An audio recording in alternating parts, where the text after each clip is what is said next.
বিসমিল্লাহির রহমানির রহিম। আসসালামু আলাইকুম ওয়া রাহমাতুল্লাহ।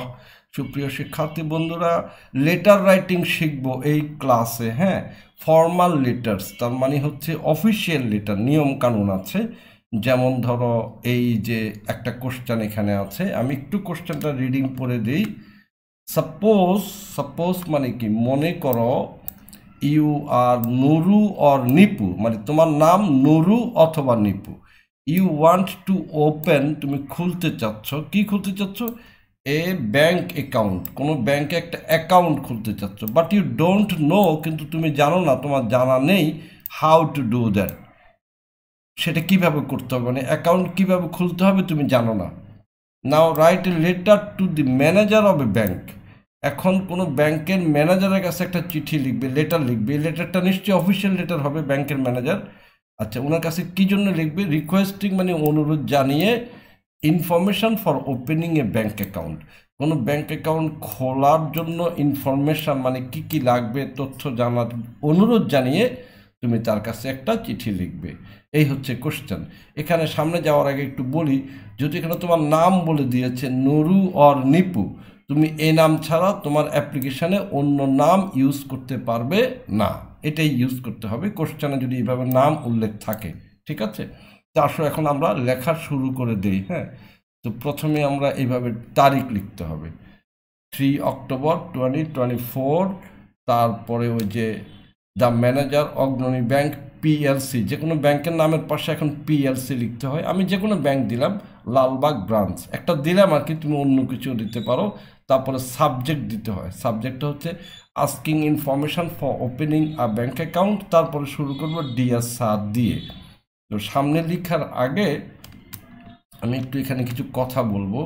এই যে ডেটটা এখানে আমরা দিলাম 3 অক্টোবর 2024, এই ডেটটা এইভাবে না দিয়ে তুমি যদি এইভাবে লেখো, ধরো 03 অক্টোবরের জন্য দিলে তুমি 10, যেভাবে আমরা লিখে থাকি, তারপরে দিলে 2024 সাল, এইভাবে দিলে কিন্তু হবে না।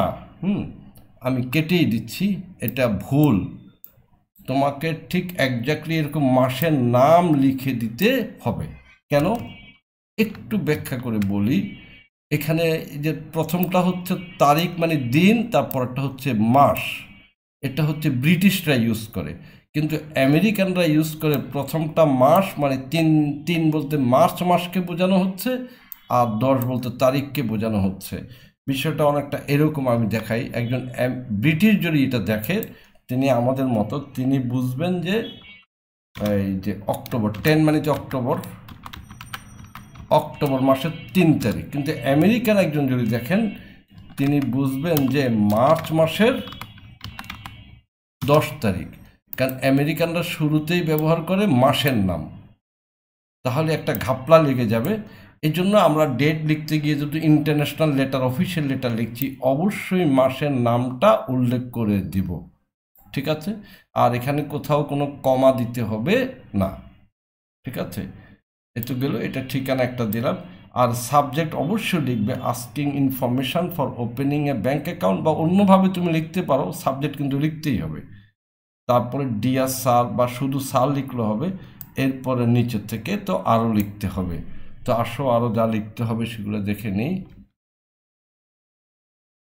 Deer sir, this is to inform you that, আপনাকে জানানো যাচ্ছে যে, এটা খুব স্মার্ট একটা official language.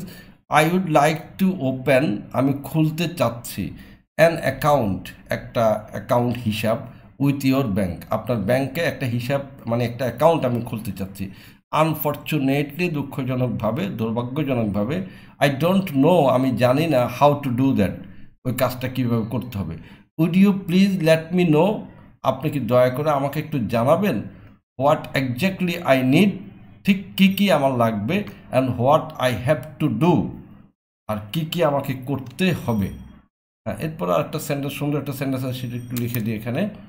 I am looking forward to receiving your reply, আপনার জবাবের অপেক্ষায় আমি আছি। তো সামনে যাওয়ার আগে এখানে একটু কথা বলে রাখি। এই প্রথম যেমনটি করে বলছিলাম, this is to inform you that, এই অফিসিয়াল চিঠির জন্যে ফর্মাল লেটারের জন্য এটা খুব স্মার্ট একটা ইংলিশ, এটা আমরা ইউজ করবো সবসময়। I would like to open an account with your bank, এখানে উইথ না দিয়ে তুমি যদি ইন দাও, in, I would like to open an account in your bank, সেটাও মোটামুটি শুদ্ধ হবে, বাট উইথ হচ্ছে ভালো, ঠিক আছে। আনফর্চুনেটলি, দুর্ভাগ্যজনকভাবে, I don't know how to do that, এটা তো বুঝতে পেরেছ। এটা কিন্তু খুব সুন্দর একটা request. Would you please let me know, দয়া করে আমাকে কি জানাবেন। Would you please let me know, দয়া করে আমাকে কি জানাবেন what exactly I need.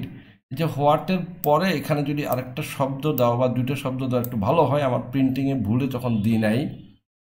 What papers, PAPERS, papers and documents, এটা যদি লাগাই দিই একটু ভালো হবে। হোয়াট পেপার্স অ্যান্ড ডকুমেন্টস,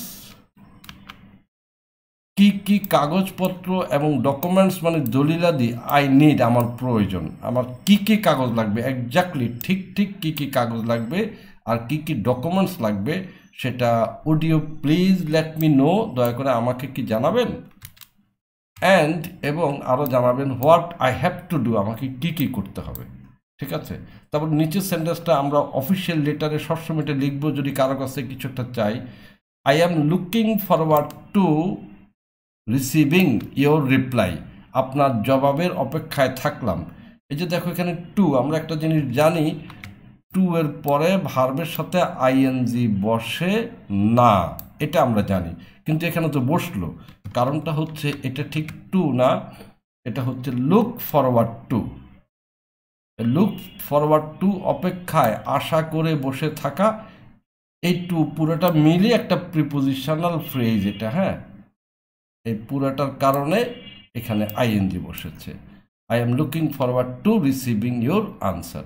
তাহলে আমার মূল চিঠি কিন্তু শেষ। আমি ওনাকে রিকোয়েস্ট করেছি যে ভাই আমি জানি না কেমনে ব্যাঙ্ক অ্যাকাউন্ট খুলতে হয়, আমাকে দয়া করে আপনি একটু জানাবেন, আমি আপনার জবাবের অপেক্ষায় বসে রইলাম। তোমরা এগুলো কপি করার দরকার নেই, আমি শেষে পুরো চিঠিটা তোমাকে একবার দেখাবো। আসো একটু সামনে যাই, প্রায় শেষ মাথা, আমাদের প্রায় শেষ।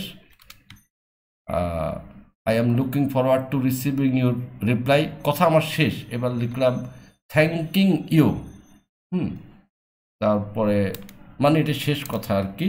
ইয়োর্স ফেথফুলি, ধরো তোমার নাম নিপ্পু, হ্যাঁ, তোমার মোবাইল নাম্বারটা দিয়ে দিলে, একটা ইমেল অ্যাড্রেস দিয়ে দিলা, ঠিক আছে। এখানে একটু কথা বলি, এই যে থ্যাঙ্কিং ইউ এরপরে কিন্তু কমা দিয়েছি, ফুল স্টপ কিন্তু দিই নেই, কারণ এখানে তো কোনো ভার্বই নাই, তাই না। আইএনজি দিয়ে শুরু হয়েছে একটা সেন্টেন্স, এটা তো আর টেন্স প্রকাশ করে না, কোনো ভার্ব সাবজেক্ট এখানে নেই। সো এখানে অবশ্যই আমাদের কি দিতে হবে, কমা দিতে হবে, কমা ইজ রাইট। ইয়োর্স ফেথফুল্লি, এখানেও কমা। আর আমি যদি ফেথফুলি শব্দটা আগে লিখি, ফেথফুল্লি ইয়োর্স, তাও হবে। ইয়োর্স ট্রুলি, এরকম অনেক কিছু লেখা যায়, এটা বেশি কমন আর কি, এটা লিখলাম। আর এই যে নিপু, এটা হচ্ছে তোমার স্বাক্ষর, তো তুমি পরীক্ষা খাতে এইভাবে নামটা লিখে দিলেই হবে। আর তোমাকে উনি পাবে কিভাবে, সেজন্য একটা মোবাইল নাম্বার দিলাম আন্দাজে, এই মোবাইল নাম্বারে ফোন করলে কিন্তু যাবে না। আর নিচে একটা ইমেল অ্যাড্রেস দিয়ে দিলাম, ঠিক আছে। তো আমার কাজ কিন্তু শেষ। এখন পুরো লেটারটা এক পেজে আমি তোমাদের জন্য রেডি করে রেখেছি, সেটা একটু দেখে নাও। এই যে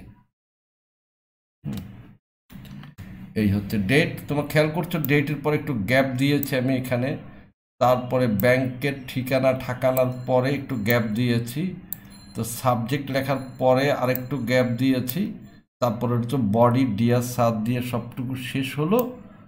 I am looking forward to receiving your reply, এটা ইম্পর্ট্যান্ট সুন্দর একটা কথা, হ্যাঁ। এটা কিন্তু সবসময় লিখবে এয়ার লেটারে, যে ফর্মাল লেটারগুলোতে এই স্টাইলের ভাষা ব্যবহার করবে। তারপরে যে থ্যাঙ্কিং ইউ, ইয়োর্স ফেথফুলি, ইত্যাদি ইত্যাদি যা বললাম। তো আমার তো বিশ্বাস যে আমার ক্লাস তোমাদের ভালো লেগেছে। অবশ্যই তোমরা কমেন্ট করবে, আরও নতুন কিছু যদি পেতে চাও জানাবে কমেন্টে, আমি তোমাদের চাহিদা অনুযায়ী দেওয়ার চেষ্টা করব। তো আজকের মতো আল্লাহ হাফিজ।